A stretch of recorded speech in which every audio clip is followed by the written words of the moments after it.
Hello viewers, in today's class we are going to learn about linear motion. So linear motion is a mathematics topic in Form 2 in the Kenyan curriculum.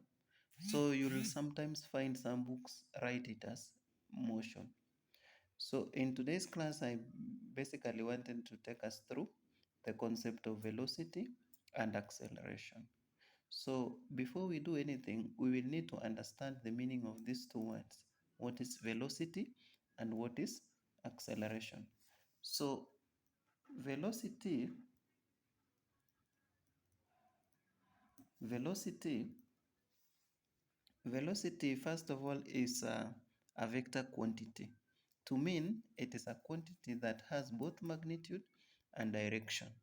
So what is then velocity? Velocity is the rate of change of displacement with time. So it is rate of change of displacement with time. What does it mean? It means that velocity therefore is a speed in a specified direction. This one is a speed in a specified direction.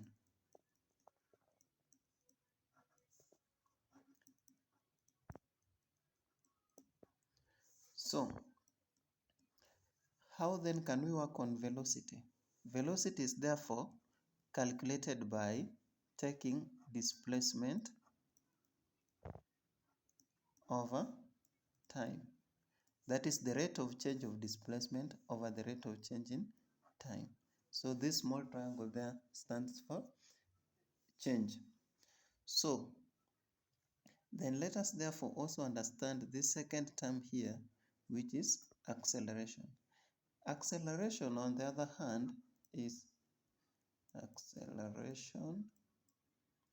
Acceleration, on the other hand, is the rate of change of either velocity with time or speed with time.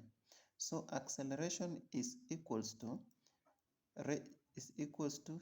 change in velocity over change in time, or it can also be change in speed in respect to change in time. So speed, the SI unit or the units for measuring speed is normally meters per second. And the SI units for measuring time is always in seconds.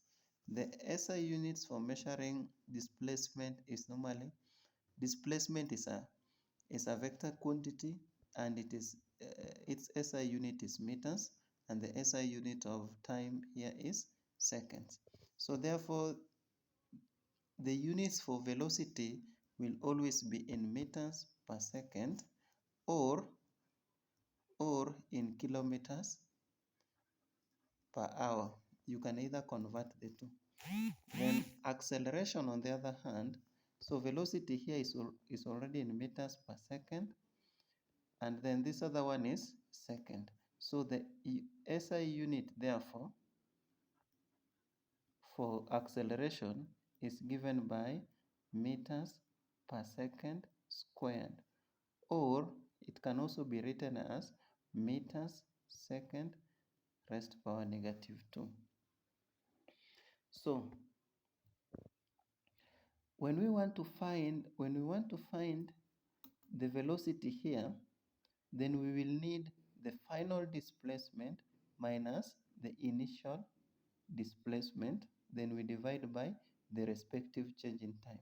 So let us just do some few examples in order for us to understand what I mean by the two concepts.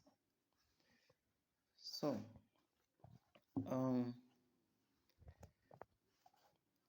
let us do like this question 1 here of this exercise 17.2. This one is KLB book 2.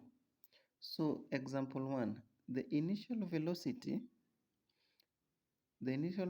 of a car is 10 meters per second. The velocity of the car after 4 seconds is 30 meters per second.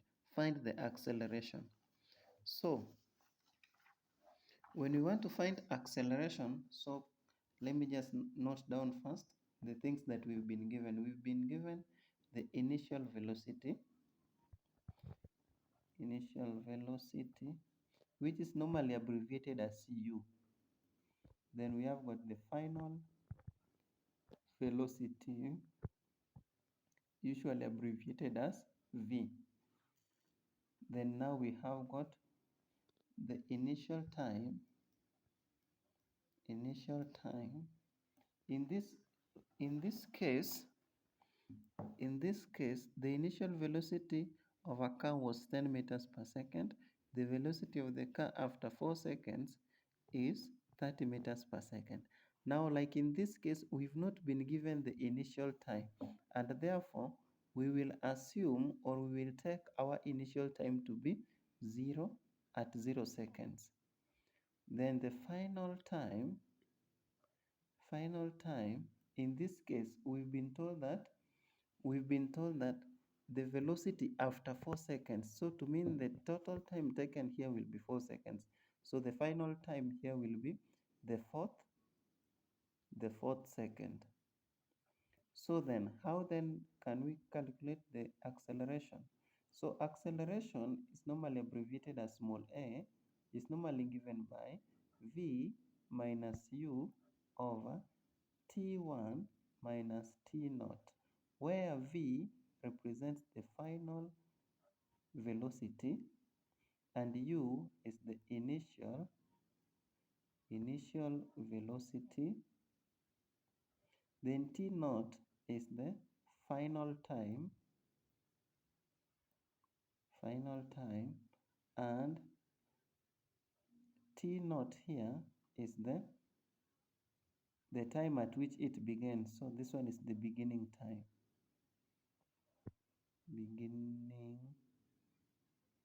Beginning time. So let us then therefore substitute all these our values there. So we are going to get the final velocity. In this case, it was, so the initial velocity, as per the equation, the initial velocity was 10 meters and the final velocity was 30. So the initial velocity here was 10 meters per second. Final velocity here was 30 meters per second. So, and so we are going to say that A is going to be equals to V, where V is going to be 30 minus initial velocity, which is 10, then divide by 4 minus 0. And then you get A to be equals to 30 minus 10, you get 20 over 4. And remember here, the units up here was meters per second, and then here is seconds. So A therefore for acceleration will therefore be equals to, here once, here it goes 5 times. So the acceleration of this car will be 5 meters per second squared. Or you can also write it as A to be equals to 5 meters per second